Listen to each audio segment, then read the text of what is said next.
Good evening. My name is Robert Shane Vogel. Welcome to this special celebration tonight of 30 years of the Literacy Council. I'm the 30th anniversary chair, and I could not be more excited about tonight's event. Hey everybody, welcome and thank you, Robert. Welcome to the Literacy Council's 30th annual celebration. I am JJ Pruitt. I'm so happy to be with you guys today. And of course, we're live at the Homewood Suites in downtown Birmingham, and we're joined by some of the people that have been part of TLC's success over the last 30 years. Some of you have been watching from home, of course. Hello to all of you homegoers. And of course, we're glad you joined us, but some folks are at watch parties all around the state. Yes, all around the state. Let's look in on some of them now. Hey guys, how y'all doing?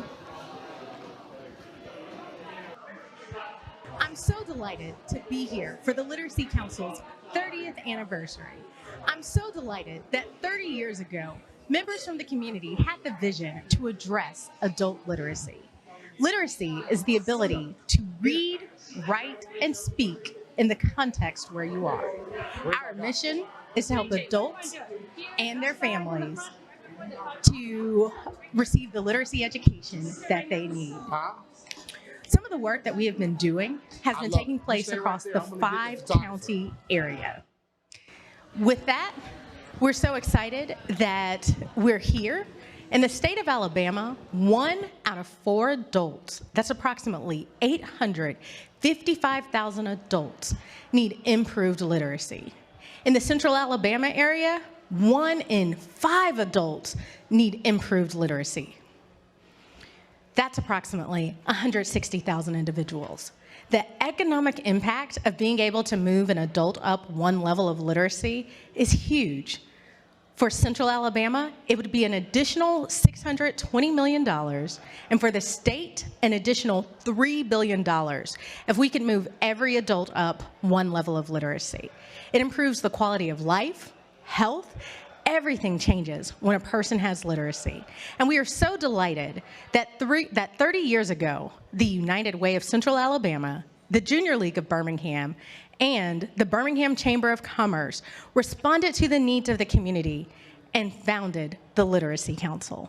Tonight, I'm delighted to be joined by Sarah Newell, who's the Senior Vice President of Community Impact at United Way. Thank you, Katrina. It's wonderful to be here on this auspicious occasion. I'm just delighted that that you invited us this evening. And I wanted to make sure that I say a specific happy birthday to the Literacy Council on this very important day. You know, the Literacy Council actually embodies in many ways the mission of United Way, the story of United Way, which is many caring people coming together to address a big concern in their community. And in our case, the 30 years ago, when the volunteers who founded the Literacy Council came together, the issue that they wanted to address was illiteracy, as you say. And today we are products of their early efforts on behalf of the people who need that kind of assistance. I've been really pleased to be able to watch through the last several years lots of different kinds of programming at the Literacy Council as a member of the United Way executive team. And I've been so moved so many times by the stories that I've heard of people who've been tutored, people whose lives have been changed through additional economic empowerment, people whose lives have been changed by greater self-worth and self-dignity. And so I think it's just really moving and a wonderful, wonderful place and a wonderful mission that we're here to support this evening. So with that, I'll just say congratulations. We are so honored to be here in support of this wonderful organization. Thank you, Sarah. All right, we want to thank Sarah with the United Way for all that you do with the Literacy Council. And as I mentioned, we are here at Homewood Suites in downtown Birmingham, and we're at the lovely Homewood Suites. And joining me now is Director of Sales and Marketing, Hina Patel, some of her staff, Rakesh as well. How you guys doing? Everybody doing good? Good looking staff here. All right, so Hina, tell me about this. What a beautiful place this is right here in downtown Birmingham. Well, we are so honored to be here. This project took 7 years in the making. It's an award-winning hotel for Hilton and for Homewood Suites, the brand. And we have a great crew here. Everyone works really hard. We're so honored to be able to house the 30th anniversary for the Literacy Council. Everyone's so proud to be part of that. You know what I feel when I walk in here? I feel like I'm at home. That is exactly what we are, be at home. That is how we want everyone to feel when they walk in our doors, through our doors. And this is kind of personal for you, hosting this event, because you are on the council as well, right? I am. I'm actually a board member on the council, and literacy is very near and dear to my heart because when I moved to this country, I was 4 years old, and my mother didn't speak English, and she learned through us, and reading, writing, speaking. And so I just feel I have a real soft spot in my heart for those who come here and maybe didn't know, speak, or read English and learn. And literacy is such an important part of our community. I think about all the people that through the pandemic, you know, if they had medication and they couldn't read the prescriptions because they don't know how to read. Right. So the council really supports the community and allows people to be able to live and just do some of the basic things that we take for granted. Well, thank you, Hina, for being on the board. Thank you for hosting this. Rakesh, thank the staff. And of course, we are ready to have a good time. We're going to show you a little bit of the hotel. And we're also going to show you someone who is going to be rocking the tunes all night. We got DJ Gorgeous here. How you doing, DJ Gorgeous? Good, good. All right. Hit me right quick. All right.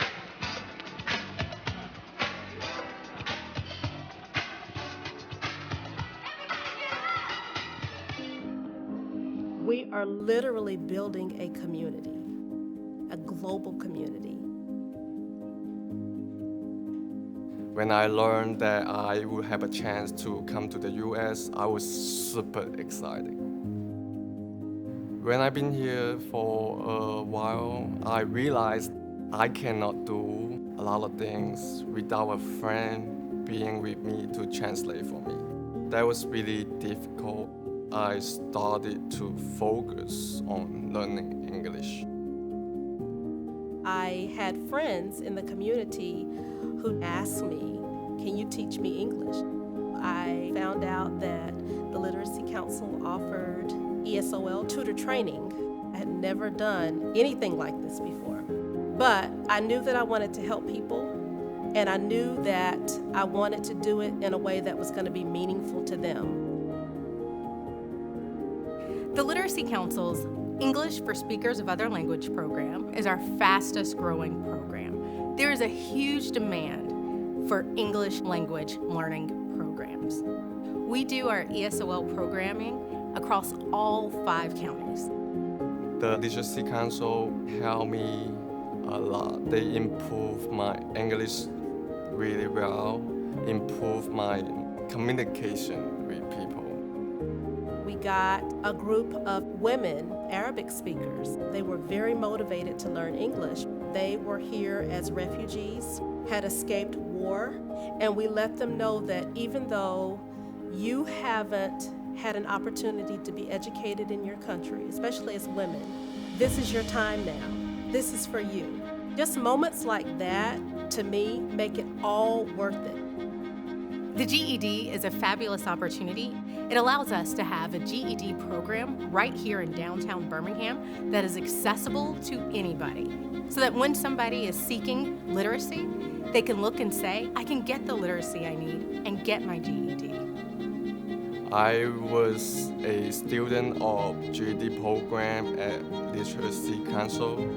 After I finished my GED, I enrolled in college, and Literacy Council still helping me in my college career, and I passed my first semester with an A. It was awesome. You have to start from a place of humanity and compassion for people and a genuine interest in them. People don't care how much you know until they know how much you care about them. This work is so much bigger than me.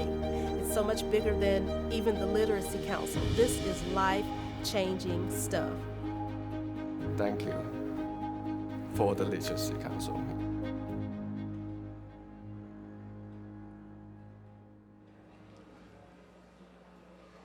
That was amazing. TLC's ESOL program, I hear, has served from people from over 70 different countries. That's amazing, isn't it? And speaking of that, let's hear from an ESOL learner, Jose Casas.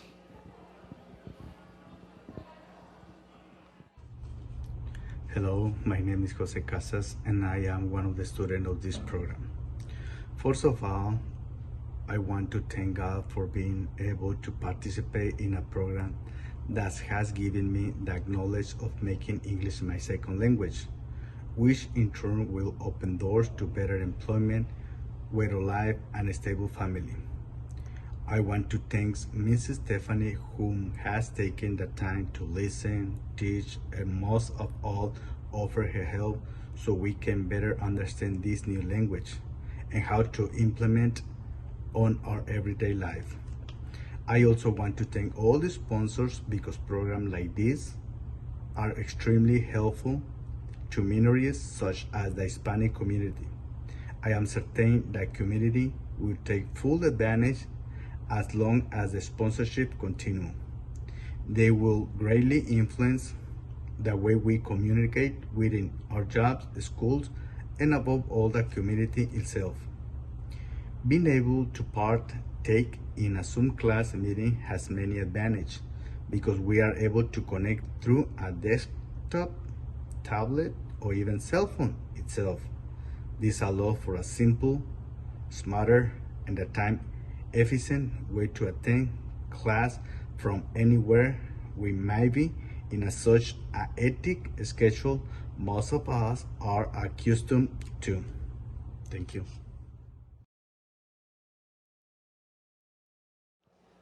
Jose, thank you so much. I absolutely love seeing your remarks because one of the things that the English for Speakers of Other Language focuses on, it focuses on 4 different pillars: an individual's ability to read, their ability to write, to speak, and to hear in the language where they are. And Jose, you are doing all 4 of those. You wrote your remarks, you read your remarks, you spoke your remarks, and then, of course, you were hearing in order to respond to our request. For a person who is able to speak in the context where they are, that may not seem like something that's momentous, but it is. And we are so grateful to see the success that you are having and our knowledge that that came through your dedication through the ESOL program. Blue Cross and Blue Shield of Alabama is proud to support the Literacy Council. We understand the importance and the impact literacy has on healthcare, the community, and the workforce. Congratulations, TLC, on your 30th anniversary.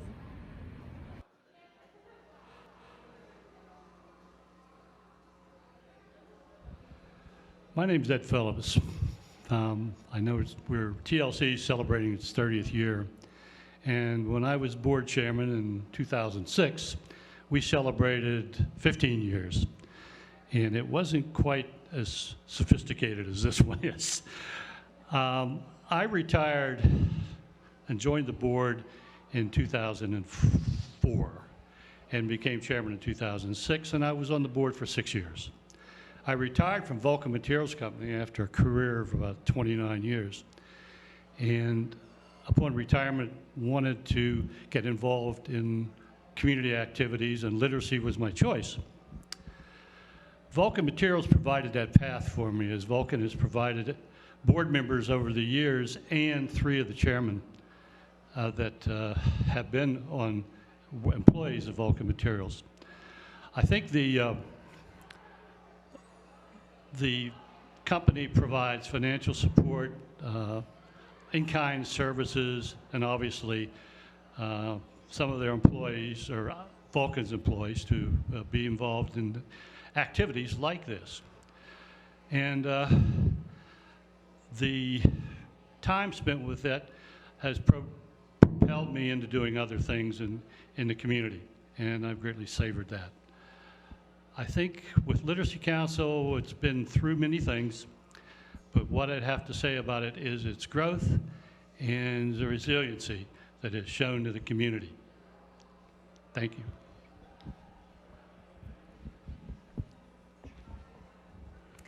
Hey, I'm Jennifer Bittner. I was board president in 2013, and I am really thrilled about the 30th anniversary of the Literacy Council. The Literacy Council and its learners are dynamic, fabulous and really resilient and essential parts of our community. We thank you. Thank you. I'm Barry Copeland. I was the chair of this Literacy Council Board in 1995. So it seems like a fairly long time ago, but I'll tell you one thing that endures, in my opinion, is that the Literacy Council and its learners are resilient and inspirational. It's been my pleasure to be with you. Thank you. Hi, my name is Ann Gullidge, and I was board chair of the Literacy Council in 2003. And I can say without a doubt that the Literacy Council's staff and its learners are game changers every day. Thank you. Good evening. I'm John Stone. I was board chair of the Literacy Council in 2004. Congratulations to the Literacy Council, to TLC, on 30 years of being resilient and empowering to all those in the state of Alabama, and certainly in Central Alabama with our learners. Thank you. Hi, I'm Margaret Porter. I was the board chairman its first year in 1991. I'll just have to say, wow, I'm just so proud of this organization and what it's accomplished. And the Literacy Council and its learners are inspirational, overcoming obstacles and achieving goals that we never thought were even possible.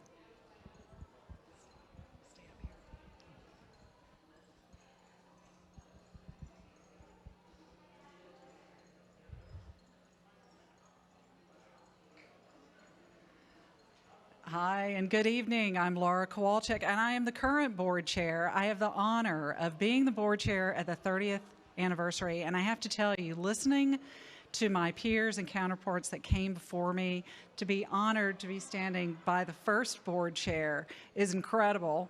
I cannot add much to how they have described the work of the Literacy Council, but what I can tell you is in our 30th year, we are fiscally strong. We are serving the community in a wider range than we ever imagined possible, particularly going through the last year that we all went through. And so I'm proud to tell you that it is time to celebrate, and thank you for all of these board members and chairs that are here and giving their time and volunteer hours. We appreciate it, and we could not do it without all of you. So thank you, and celebrate with us. Give it to me, give it to me, give it to me, give it up, that's sweet,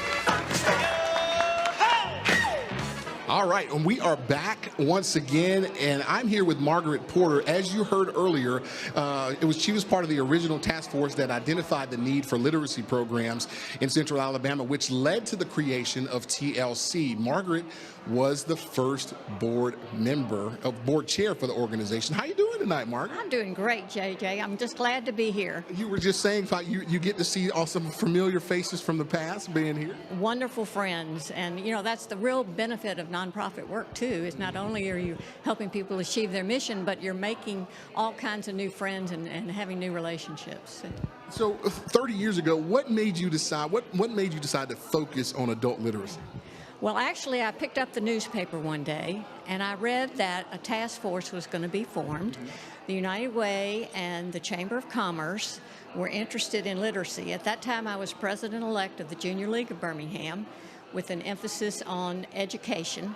So I called those gentlemen, and I said, you know, you all have the resources, but I've got something important to offer as well, volunteers. So I became a member of the task force. And we set about actually sending out a survey to all of the major employers. We realized there was a need to increase literacy in the area to grow economic development. But more importantly, we wanted to give the people of Birmingham and workers confidence in what they were doing. And so establishing a central clearinghouse was the recommendation, where a learner who is scared to pick up the telephone, really, and admit in some cases they don't know how to read, but they can call one number and then find the resources and be directed to where they need to go and what they need to do to begin their journey in learning. 30 years ago, did you ever think that the TLC would have such an impact on the community as it does today? No, I never did. And that's a real tribute to all of the people that are here tonight that have been involved with it over the years, the staff, the board, whatever. You know, when we first got started, it was difficult because we had to build trust among all of the providers that we were there to help them and not to peel off their resources. And it's been a great partnership, and it really has, between the providers and the learners and the Literacy Council. And that's how you get things done, through partnerships. You're right, and that is what it's all about. Okay, so this is the tough question right here. Okay. What is the hope? What is your hope for the future of TLC? Well, of course, I'd like to see literacy just go by the wayside and there be no real reason for the TLC. But I think that's dreaming a little bit. So my hope is that this community would embrace the good work of this organization, that they would support it going forward, and that the learners who are out there who have thought about learning to read and maybe, you know, had second thoughts, I hope you'll step forward, because there are people here to help you, people to guide you and make sure that you can achieve the goals that you personally want to achieve. Thank you so much. Thanks for all of your hard work. Thanks for starting all of this. And I got to tell you, it's an honor just to be standing here next to you, interviewing you. Thank you, JJ. I appreciate it. Thank you. All right, guys. Well, hey, we've got another video about TLC. It's helping change the future of the people that they serve. Success is going to the grocery store and feeling confident that they can find the price tag. Success is being excited to take a new book home to read to your grandchild. When I realized that I wanted support, it was like I wasn't getting the chance to really exercise my knowledge. I would say a person with no education is already behind the 8-ball. I don't even have first grade education. I faked my way through life.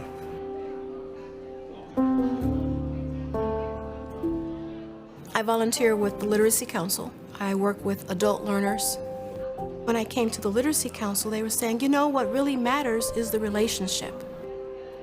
I worked in the cafeteria at American Cast Iron Pipe, where I work now. I felt like I needed refresher courses in mathematics, vocabulary, as well as spelling. All the challenges in my life that I faced, it all took a toll on me. I was a kid that was abused by my mother, and the system failed me. They refused to teach me. They put me out of school. Not only did she take away my childhood, but she took away my ability to build a life as an adult. I didn't give up. I just turned the other cheek. Each one has unique reasons, goals, and history, and it's just great to get to know them. When I was presented the opportunity to join the Literacy Council, I immediately took that opportunity. I had thought for a long time that because I had a job, I didn't need a resume. They really showed me every step to writing a good resume. I now have a resume where I didn't have one. It is wonderful. I was introduced to the Literacy Council through my older brother, who reached out. I love working with people and watching the light bulb come on. I love it when their faces light up and they really get it. Every meeting we had, we started with writing just my story. Just writing stuff about my childhood. And that's what I'm doing now. I write more and more every time we meet. The learners that come, they want to be here. They want to improve their skills with reading. The tutors that are here want to be here. It's like the perfect place on earth at that moment. That's it. That's it. That's perfect. That just doesn't happen in a lot of places, especially in places where there's learning. I recently had the opportunity to get a promotion at my company. I was able to obtain that position. The Literacy Council really emboldens you. That's where you couldn't find them, like, oh, you got it. Working with the Literacy Council has given me a lot of confidence in myself. It's given me a platform to tell my story, to come out of my shell, one that I've been hiding for so many years. I've released so much pressure by telling people about my situation. And now it feels great not to fake it anymore.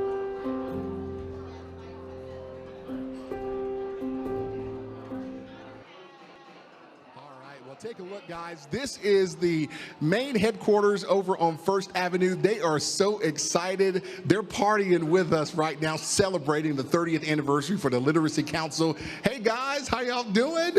I know y'all are having a good time down there. Thank y'all so much for participating with us today.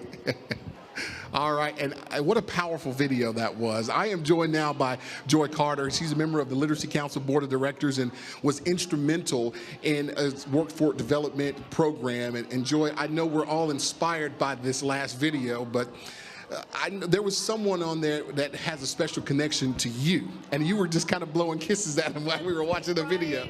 So impactful. So that is Micah Turner, and he is one of my coworkers at American Cast Iron Pipe Company. He works in our manufacturing division, and when we launched this program at ASIPCO was the first to implement this model program, and Micah stepped up, and immediately the pandemic was on us, and there was the challenge of shifting from in-person to virtual learning, and Micah hung in there, and let me tell you, he allowed us to share his story in November, and I had the opportunity to talk with him about his journey and just what an amazing story he has, and one of our supervisors has encouraged him now to apply for our leadership program.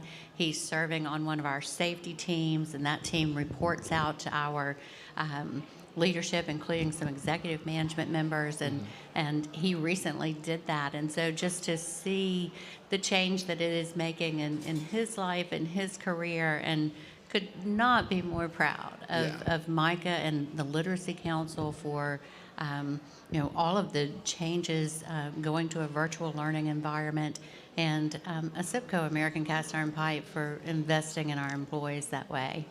Now, you were talking about some of the things that he's on. Is that a promotion kind of like, or did he get one? So the safety team, those are volunteer teams that he was asked to participate on, but he took the lead in one of the in presenting out the progress that safety team is making, and now he is going into our leadership program. Oh, so, wow. Yeah, there's lots of potential and opportunity for Micah. That is outstanding. Okay, so tell me a little bit about this workforce development program. Right, so Workforce Development Program, about 3 years ago, we realized in the Literacy Council, long before I joined the board, realized that there really was a need to be having this discussion around literacy and workforce development. It just wasn't there. So we created this committee to develop this model program, and as we started reaching out to other businesses in the community, they were all saying, yes, we have a need for that too. Our employees have a need for that too. So people were coming to the table. We worked very diligently to create this program, and now we're taking it to businesses in Birmingham. So we would encourage if businesses are interested in joining us or learning more about the program to reach out to us. Now, Joy, hold on. I'm going to have to interrupt our interview. I'm getting word that someone was so inspired by this last piece that we saw that they're going to make a live announcement regarding a donation. Let's go back to one of our watch parties and let's see what the donation is.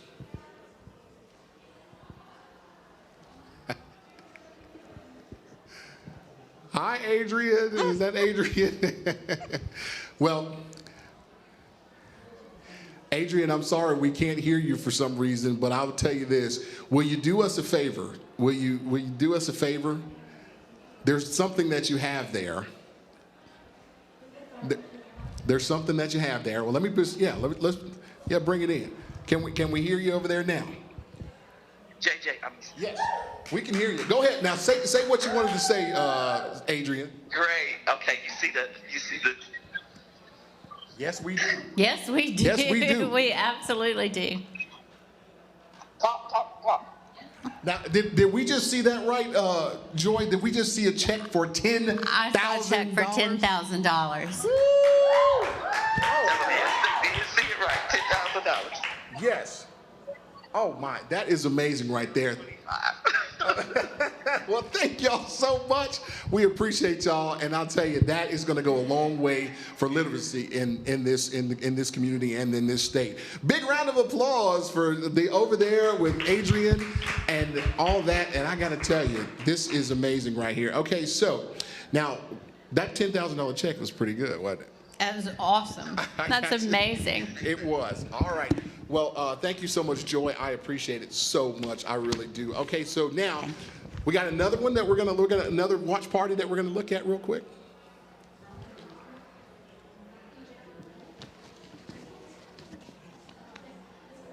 Oh, let's go back to the party a little bit. We got a little DJ. They're making mocktails and cocktails out there. Let's go and check on them for a little bit. Literacy libations. Yes, literacy libations. I love that. Great job. Thank you. She did it. That was good. Great job. What's up, everybody? This is Randall Whitman. I serve as mayor of the city of Birmingham. Congratulations to the Literacy Council for investing in our community and our people. Keep going.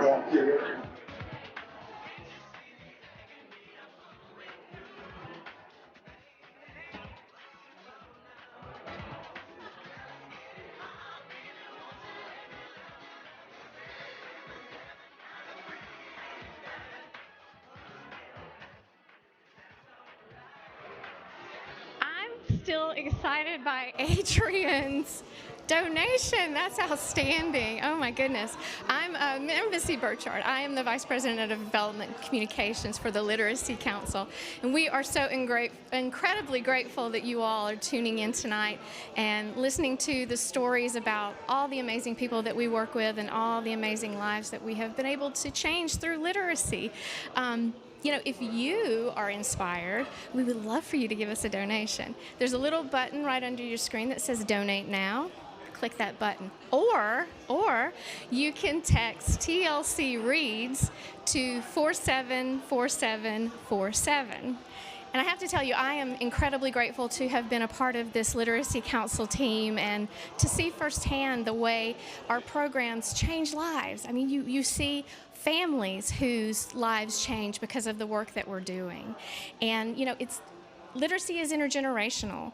If a child is struggling to read, actually there's a statistic that tells us that there's 72% of children who read below grade level, and it's quite likely that their parents also read below grade level. And that's why we're here. That's why the Literacy Council exists, because we want to help those folks. We want to help them raise those skills and get to the potential that we know that they have. And we see how it impacts families, and right now we're gonna take a look at a video and another incredible story of families and lives that are changed through literacy. Reading is transcendent. How do you get your learning if you can't read? If we've got too many people that are not as educated as they potentially could be, then I want to know why. Think about that for a moment, not being able to add reading to that learning list. I had my own literacy challenges. I spent many, many years not able to read or write. When I first started teaching, these children were not able to read. She had low literacy. Luckily, what I found was one individual that took the time and figured out how to teach me. We sat, we read to each other. She began to put words together, put letters together, put sounds together. It is important for individuals to know that you can do anything and become anything. But that was because of one individual who took the time and said, I can teach you. That's why I teach, is to see that light bulb light up. It makes me like a proud parent. We're really grateful that we're able to measure our students who participate in our programming and see the difference that our literacy support makes. The Literacy Council has helped my classroom by beginning the book club and putting books in my students' hands. Creating that book club, I really think that it incorporates that love of learning, and I think we all ought to be lifetime learners. What we found as we've worked with our children, usually if you have some children that are struggling with their reading, you can look to the parents. A lot of times the parents struggle. It becomes an intergenerational problem. And so we specifically introduce programming that teaches people at any literacy level how to engage their child with reading. Because our family literacy programs are often designed to reach the child and the parent before pre-K years. What we want to do is break that cycle and create learners at all of those levels, not just work on the children in the family or the parents in the family, but work with the family as a unit. There are many other stories, of course, that we hear just about the grandparent that can read to their grandchild, or the parent that can help with homework that never could before. The education side becomes a link to the adults in the community that need serving. This is the only organization that offers one-on-one literacy, teaching, learning, training, support for free. This group is doing groups at a time and doing it countywide. It's kind of like the roots on the tree. You don't see the roots. But without the roots there feeding the tree's not going to live. The Literacy Council has made this area a better place and myself a better person just by giving those opportunities to help people, young and old, learn to enjoy reading anytime they would like.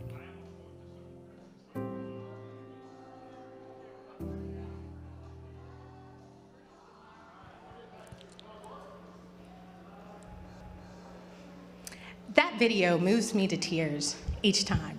I love seeing the growth of our family literacy work. It was so wonderful seeing our friends in Walker County and our friends in Blount County represented in that video. And we know that you're watching us right now. So I do just want to wave hello to you and say thank you so much for being with us and joining us in the virtual sphere. As the Literacy Council has grown, one of the elements where we've grown the most is our expansion into the 5-county area and beyond. We have recently started doing work in Winston County as well as Talladega County. We're so excited that we're able to help make sure that adults and their families have the literacy efforts that they need. When we first started, we started as a support agency. We provided training for tutors, volunteers who wanted to tutor another adult all across the state. And then about 10 years ago, we said, we need to be doing more. So let's hear it now from the executive director, Beth Wilder, who under her leadership made the decision that the Literacy Council needed to do some support services.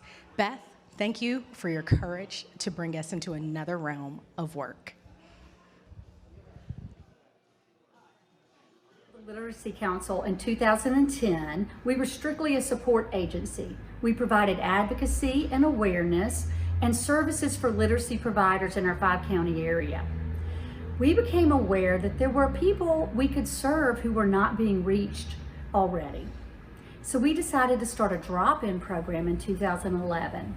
First, it was just going to be one day a week, have people come in, kind of get a feel for the program, and it gave us an opportunity to test out our techniques that we were using in training and sending out to other literacy providers. It did not take long for us to realize there was a great need and there were so many more people we could serve, and that one day a week quickly grew. And before we knew it, we had learners everywhere.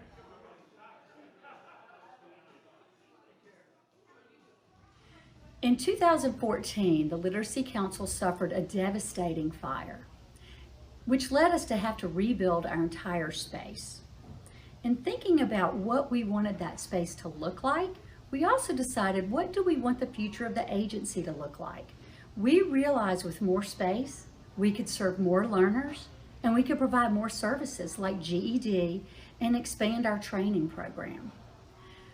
That spark that created the change in our physical space was the spark that created the evolution of our agency, and is what is the reason the Literacy Council is the agency it is today.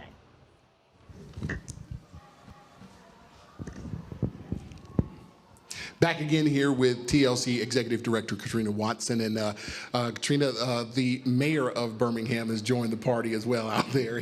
I know how important I know how important it is to him of literacy and what you guys do. But let's talk about some of the other expansions that you guys have going on that you mentioned earlier. Sure, and I'm so glad that Mayor Woodfin was able to join the party. Literacy is important to the city of Birmingham, the county of Jefferson, and all across our state. So one of the things that I'm grateful for is that although our name is the Literacy Council of Central Alabama, we don't let Central Alabama restrict us. We've done work in Montgomery County, and we've been in all across the state. We've done work in the Black Belt counties, and it's just so grateful to make sure that all counties are getting the literacy support that they need. Yeah, and that's really good. And of course, you talk about the Black Belt, and Robert has been looking for ways to help further adult literacy and help make adult learning even better and change their lives. Take a look. There are a few key pillars of the strategic plan. The first one was expanding our adult basic literacy services. So the traditional format is a one-to-one, a teacher and a learner. But we realized we could use technology to really expand the scope and reach more people. And so we talked a lot about developing online curriculums and learning how to teach in a virtual world versus just in person, which of course we love to do too. So really developing that online curriculum, developing the virtual program was a major component to expanding adult basic literacy. ESOL is another key service we offer here. That's traditionally more in person. And our challenge there is just really expanding the number of sites and the number of teachers because the demand is way outstripping our ability to meet it. And so talking about which stakeholders and partners we could bring in terms of schools and other community organizations and bring in really more teachers, to be honest, to meet that need. So growing ESOL was very important. And then lastly, we have a lot of partners in our 5-county area in central Alabama. And so we really want to grow those partnerships in organizations in the whole central Alabama region, not just here in Jefferson County. And so really there was a scope across all those 3 areas. And then of course, undergirding all of that was developing the resources we need to have the technology, have the teachers, and to have the staff to support all of that.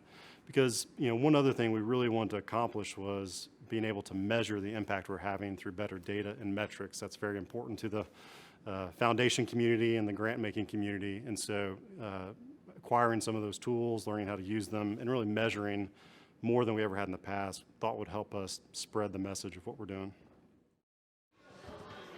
All right. Well, welcome back. And Robert and his crew is watching in excitement right now. We saw them. Hopefully, we can see them on the big screen. But if not, I think they were. There you go. Hey guys. Hey. Wow, that's a crew.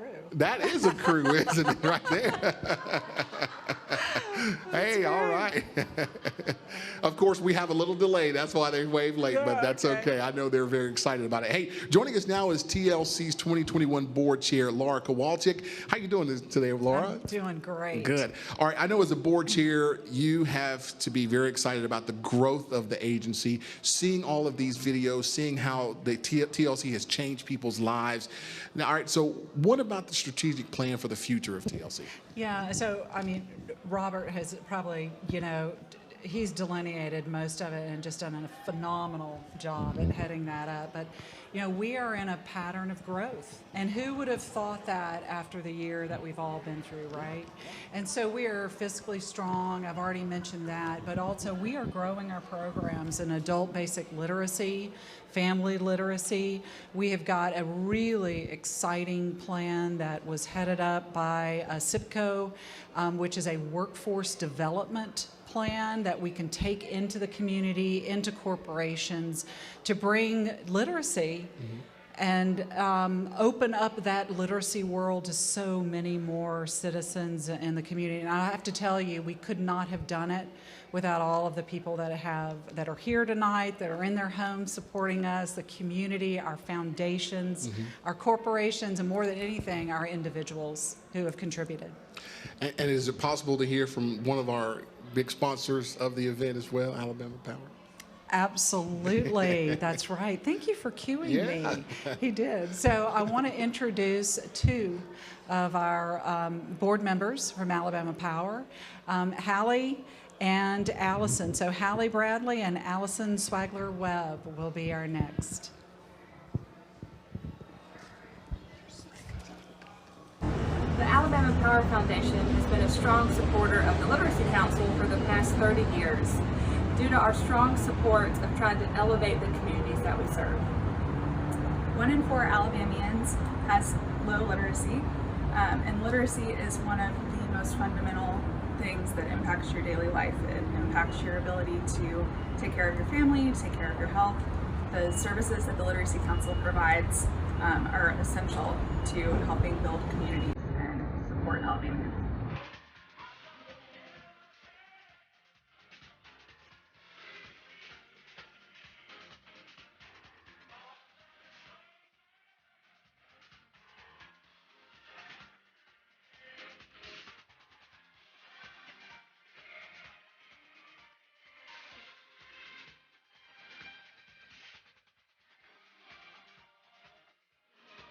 Oh, that's okay. All right. Carlos Alavon and crew over there got a little dance that they were doing. That's awesome. I love singing. Hey, BJ. Hey, Stephanie. Oh, yeah. I can't believe, Katrina, this time has come to an end. It went by so fast and it was so great. It definitely did go faster than the last 30 years, but it has been amazing. We're so glad to be here. I know. And of course, hearing all these stories has inspired me. And do we have any more that we can do? Yes, we have one of my favorites. All of the people who've shown are definitely among my favorites. And so we've got Danny coming up. And one of the things that we all have to remember is that literacy can affect anybody, and anyone can improve their literacy. So let's hear from Danny about what it has been like for him. All right. Every time I'd get started with my reading, I'd give up. That was a mental relapse right there. And that's another reason that I push hard at it. It's because that's what I want. I want to learn to read. I could read just very little. Matter of fact, the first time I ever came in here, they asked me can I read a story and understand what I'm reading. I couldn't remember nothing. Then they read it to me, and I could still barely understand what I was reading. But today, when it starts out, when I first started going, I could read some of the texts, but now I understand what I'm reading, so the words are jumping out on the page at me. What reading has done for me is self-confidence. It's gave me confidence in myself. That's what it's done for me. And I hadn't slipped into, it's been over a year, I haven't had no depression or nothing. I keep on plugging. I hadn't looked back. And I never thought in a million years that I'd be sitting here talking about what reading's done for me. For the miracle. It can be done because I'm doing it.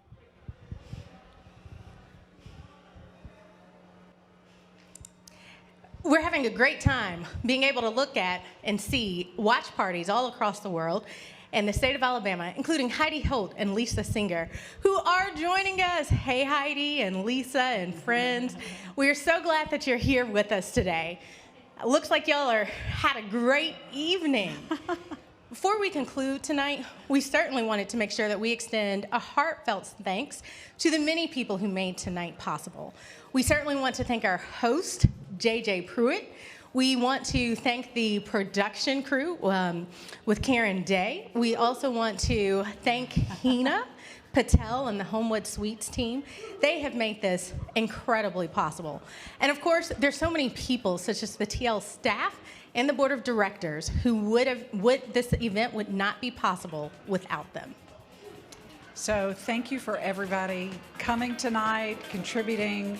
I think we've received some donations as well, so it's fantastic. And for all of you that were not able to come but stayed at home, thank you, thank you, thank you to our community, our foundations, our corporations, and the individuals that contribute every single day to make this an incredible organization. Happy 30th. On behalf of the Literacy Council, thank you so much for your participation tonight.